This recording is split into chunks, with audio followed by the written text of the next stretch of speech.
Hey, it's your boy Emmy. Today's guest is Antonio. Hi, Antonio. Hello. So, why don't you go ahead and tell my viewers a little bit more about yourself? Well, my name's Antonio. I've been out here in California for 4 years now, as of the other day. So, and my first year out here was pretty much all Disneyland, which is where I met Emmy. So, Disney to Hollywood to LA, and I just want to be, somebody makes movies. So I'm here. So. Since you love movies so much, why don't you tell me what kind of movies you're into? Like what genre? Genres are hard. I feel like genres come with like any different mood. Anytime I can watch like action, adventure, superhero movies. That doesn't mean I want a good rom-com every now and then, or like, a Marvel movie is always fun anytime for those. But action, adventure, historical fiction, those are my favorite. Okay, so since you mentioned comedy, what's your favorite comedy from the 90s? Favorite comedy from the 90s is, so that's tough. I'd have to say probably Liar Liar. Liar Liar or Dumb and Dumber. I'm a big Jim Carrey. 90s Jim Carrey pretty much formed like my sense of humor, I feel. That, like 90% of it is Jim Carrey. That was honestly like his best era because that's when he was at his funniest in my opinion. Yeah. Like, after that, he just changed a lot. lot. After hitting the 90s, and I grew up watching those and just thought it was the funniest thing. From Ace Ventura to Dumb and Dumber to Liar Liar, The Mask even. It's funny because the other day I was watching The Mask and I was just like, I saw it on Hulu and I was like, oh my god, this movie. The Mask is so funny. I love The Mask. Yeah, I love the Liar Liar too. Yeah, they're just ridiculous. That part when, I did a TikTok video with audio from Liar Liar. Nice. Yeah, the part where like he's like, oh, are you new here? That part's pretty funny. What's one of your favorite like superhero movies? I think one of my favorite superhero movies is probably tough. I really like Marvel's The Avengers or Captain America Civil War. I think Civil War is one of the best ones because it's like where you have to balance introducing new characters but having some of our fan favorites battle each other. I think Civil War is like when Marvel really like stepped up and showed us that we can have so many characters on the screen. The audience can still follow what's going on. Yeah, because you already had the Avengers, but then they brought in even more characters that were outside of the team. Yeah, that's the origin of Spider-Man and bringing in Black Panther. I mean, you're setting up so much.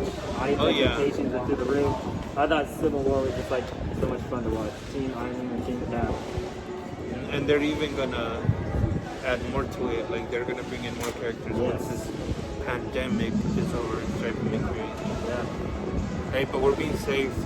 By the way, you guys, I didn't mention this, but we're in Citywalk right now, and so we're wearing these masks because we're outside. Yeah, Citywalk. So why don't you tell my viewers what it was like being my former roommate or being my roommate? What it was like to be Junior's roommate? Well, you get to hear your name said in a really high-pitched voice every now and then. So Antonio! There it is. There it is. Fantastic. Oh my god, I remember that so well. You don't want to make Junior mad, let him do his thing, do the dishes, don't take his food. He likes to make coffee his own way. He enjoys a good breakfast. So if you make breakfast, or if you want to ask him if you're going to breakfast, make sure you bring Junior. It was all good stuff. You can go down to hang out, watch The Bachelor or Bachelorette. We were watching one of those. The Bachelor nights. That was the first time I ever watched The Bachelor with Junior, and I've never been more hooked on a show. Honestly, I was like, this is crazy TV. This is crazy entertainment. It's trash TV, but it's entertaining. I couldn't look away. Yeah. It was mad. It was crazy.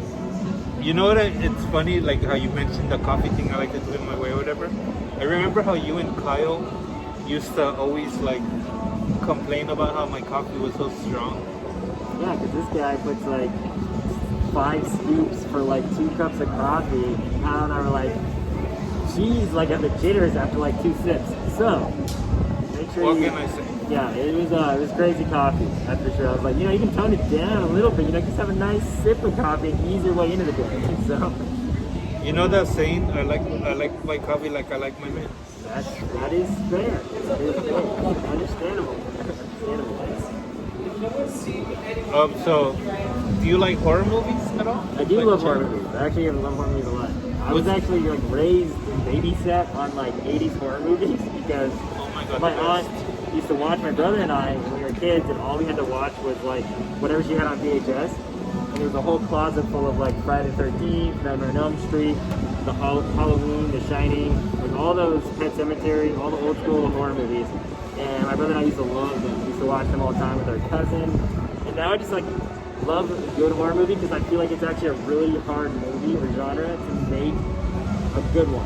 Because there's so many expectations that audience members have going into that movie that you like have to address, and they want something original that feels scary and new.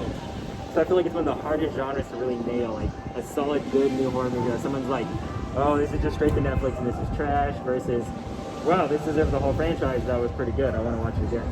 So I do. I think what James Wan has done with like the Insidious and the Conjuring and Annabelle movies, I think James Wan is a great director. Yeah, he's definitely like changing the genre a little bit for the better. And Yeah. like he's very popular right now. Yes. Like I'm waiting for Conjuring Part 3. Yeah, he started with like the movie Saw, which was like groundbreaking for like at the time, and that was the only movie like that at the time to have written that when he was like in college. That's crazy. So he did like Saw, and his career just keeps going on and off to where he can direct Aquaman. Like, Right. honestly, he directed Aquaman, Fast and Furious 7. He's like one of my favorite directors. I think his career path is admirable, very admirable. He would have been. They should have made him be the director for New Mutants since they were going for like a horror movie vibe.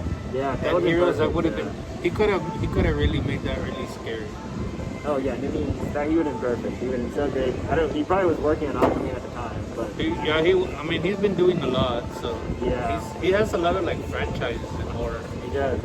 He helps produce all of those. Because I think there's Conjuring Part 3, and then there's another Insidious movie. Yeah, if I'm and, not and all like the mistaken. Annabelle movies too. Oh So, yeah, he does a lot. I didn't really care for La Llorona, but Yeah, it was give or take. It was alright. Yeah. Now his label is just kind of like producing a lot of those. But yeah, modern day horror. I think he's got a lot. We have a lot for him to make. Doing good and decent movies. so why don't you tell me which horror movie from the 80s you like? That's tough. There's a lot of good 80s horror movies because like the practical effects like are so good. The makeup, the costumes, the blood, like no computers makes them so good. Like they're so real because they are real. So it's so fun to watch them.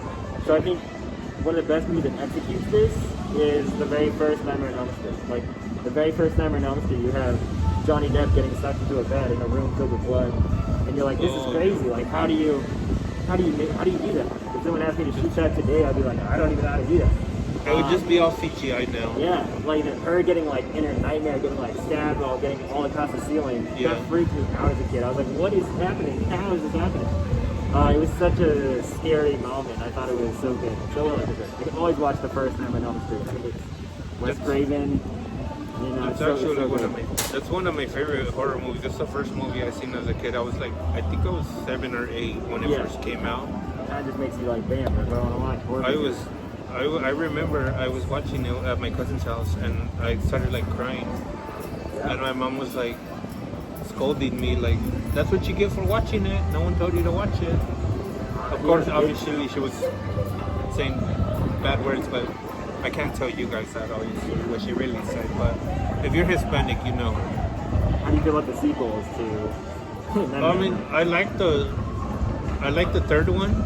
Yeah, Dream Warriors. I Dream think Warriors. Dream Warriors is good. Yeah, I like that one. Dream Warriors is good. The second one is so weird. Yeah, I still like the second one. It's just like after that, some of them are like give or take. Yeah, Dream Warriors is great. Then there's like the one where they have a baby, which is weird. Yeah. And then I just heard the second one was so crazy. And then there's like a fifth. And then there's like Wes Craven's A New Nightmare. Where Yeah, he's, like, I like that one. where he's like in real life. Yeah, that one was pretty Yeah. good. One with Heather Langenkamp. Yes. Came back There's quite a pretty good. It's quite What a journey. about the remake? Oh no, I didn't really like the That's remake that garbage. much. One because they changed the actor, right? And then I didn't like how the angle focused so much on him being like a child predator. So like we kept showing the footage and stuff, and I was like, No, they like implied that it showed that in the original, and you kind of got it really fast, and then they focused more on like his revenge story. Yeah. Well, the remake made it way more like a pity, like oh look what they did to him, but like look what he did. I don't know. I just didn't like the way they framed Freddy Krueger. I was like, No, yeah, and then they made him all CGI, so it's like, oh yeah, the effects aren't the same. what happened to CGI. practical effects and makeup and like? Oh yeah. Honestly, in horror movies, there shouldn't be any CGI because it does not belong in horror movies, in my opinion. Yeah, no. And less CGI, the better. It'll make things less scarier too. Yeah, that's what's so good. Like, even in The Conjuring, you just have like a scene where like there's just like a shadow in a corner, and she says that she sees something, and you're like, oh, what is it? What is it? And the camera just slowly pans to the shadow, and you're scared because you're told to be scared, and there's nothing actually there. That's what's so good about horror movies. It's like you don't have to pay for that scary scene. You just had a shadow in the room, and you just told me there was a ghost there. So now I'm like, oh my god, there's a ghost there. And I'm scared as an audience member sitting in a theater. Like, you don't need CGI. Just tell me where the ghost is. For real, I totally agree. Yeah, it'll be it. Okay, so let me ask you, Marvel or DC? 100% Marvel. Yeah, Marvel. Okay. Marvel for sure. I think the Spider-Man was like my first Marvel movie I watched. There it is. The Tobey Maguire one's right. Good old Tobey Maguire. As much as having Tobey be like 30 years old playing a high schooler was like, you know, a little weird because you like don't really get, but it's the first time I'd ever seen Spider-Man movie, and they're great. See, Oh, yeah. that's another one. Sam Raimi, fantastic director. Oh yeah. He's the one who made me love Spider-Man, and then once he got into like what his older work with like the Evil Dead, Yeah, he's Evil done Dead some 1 horror and 2, too. and He like did- Army of Darkness. I thought those were those are some great practical effects. Like you want to talk about like scary movies, like that is some crazy stuff. I saw Evil Dead when I was a kid. I was like, what is happening in this movie? This is crazy. It's different. Yeah, Evil Dead was wild. So Sam Raimi, I think, is great. He definitely made Spider-Man like cool. Those Doc Ock special effects with the tentacles and stuff, with like actually having puppeteers control them. He also did. Do you remember a few years back he did that movie Drag Me to Hell? Drag Me to Hell, yes. Yes, that was yes. a good one. That felt very homage to his like Evil Dead years, right? Like Yeah. that was like back when he was like doing crazy stuff, having the lamb talk or something, and like all the crazy rituals and ghosts and stuff. Yeah, Drag Me to Hell is a wild one for sure. I like it. And I've never seen any of the Evil Dead movies, but I did watch the remake, which Oh, yeah. I didn't think it was too bad. It was okay. The remake is interesting because it's like so literal, like it's like so bloody and graphic and gory, but like the original is just way more kind of almost tongue-in-cheek crazy because it's so ridiculous. Like they had to make the blood green and like milk because to not make it an X-rated movie in the 80s. So like it's very like crazy, ridiculous, green blood spraying everywhere. Then the remake was so like realistic. Like you're like, oh, that's what actually would happen. That's kind of scary. Yeah. But like they're fun. I mean, if you're a diehard fan, you probably like the Sam Raimi, like ridiculous, over the top, almost campy one. Yeah. Versus like the realistic remake. Well, one of my favorite horror movies is pretty campy. Have you ever heard of Killer Clowns from Outer Space? Oh yes. That's like a king. That movie is like super cheap, Killer Clowns from Outer Space. but I love it. It's ridiculous. It's so ridiculous. It's so great. They're so fun, and all like the Critters movies. And I like the Critters. I saw the new one. Garbage. I was so disappointed because I love Critters, but I saw that one and it was like, I don't know where it was released, but I saw it on something. I think I saw it on Sci-Fi or something. It was so bad. I'm like, what is this? Like, it was just trying to be too like funny, and I'm just like, I didn't even know. but it didn't have any of the charm from the other ones. Yeah, I think it's Critters Strike or again or something like that. I don't even know the name, but it wasn't as good as like the first two. Jeez. I think DiCaprio's first movie was Critters 3. Yeah, he was. It was the one where they were in New York. Yeah. That's his debut. That is insane. Chased by like these little furballs. Now look at him. Like, his career's gone so far. That's crazy. Did you watch Once Upon a Time in Hollywood? Oh yes, of course. I saw Oh my it. god, that movie was great. Yeah, Once Upon a Time is great. Big Tarantino fan. Obviously, if you watch movies, you gotta know Tarantino stuff. But speaking of like 90s movies, like Tarantino, I just watched From Dusk Till Dawn. And Oh, you hadn't seen that? I had seen it. It's been a Oh, long time. okay. That's one movie I saw as a kid that I was like, what is I like that. I happening? like that movie. That movie's crazy. Like, talk about a movie that like flips a 180. Yeah. Like it goes from like, oh, here's like, you know, a brother and his two brothers are running from the law. Like they stop at a strip club. They need to get rid of this guy for money. And all of a sudden, you have Selma Hayek, looking beautiful as hell, turns into a zombie or turns into a vampire thing. It's scary as hell. Yeah, I haven't seen the movie in a while, but I need to Yeah, revisit. it's like a solid hour in the movie, and you're like, okay, like what's gonna happen? And then all of a sudden, bam! So many vampires. I mean, that was crazy because like, man, that was such a good movie. Tarantino helped like write it, and Robert Rodriguez directed it. And he was in it too, right? He was in it. Yeah. Across from what's his name? George Clooney. George Clooney, yeah. George Clooney was trying to make himself into a serious George actor. Clooney was so hot in that movie back when he was still a few years Got those younger. like tattoos, right? He was all dried up. He was daddy. He was in that movie. He's a cool guy. He had only done like ER until that movie, and then he wanted to show he could be like a serious actor.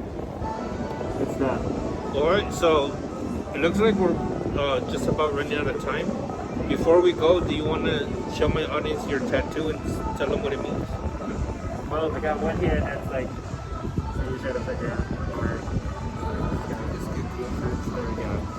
There we go. That says soundtrack to my life, because it's my favorite song and album. Kid Cudi, right? So Kid Cudi was like my brother and I's favorite album. We were really close. That song, it just kind of like means everything happens to you in your life is part of your soundtrack, and it's going to take you to where you're going. So just keep on chasing your goals. Essentially, is what it meant for me. So that's it. All right, Antonio, thank you for joining me. Yeah, thanks for having me, Emmy. Can't wait for the Maybe next one. I'll have you come visit again soon. Oh, yes. Cool. Anytime.